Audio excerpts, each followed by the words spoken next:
எத்தனை சாமி வந்ததையா, இது எந்தெந்த சாமி தந்ததையா,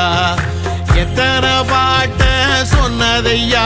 அத சுத்துற பூமி கண்டதையா, அடிச்சு வீசும் காத்துலையும் அந்த தகப்பனாச சுத்துதையா,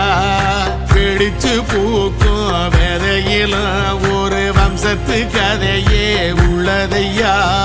100 தலைமுறை சேர்ந்து செதுக்குன ஈர நலம் இது பாறையா, வாழும் வரையிலும் நீயும் விதைக்கிற கடமை இருக்கு கேளையா, கோடி விளக்காயேந்தி கிடந்த வீடும் இருண்டது ஏனையா, மாட விளக்கா நீயும் வரத்தான் வீடும் ஏங்கி நிக்குதையா.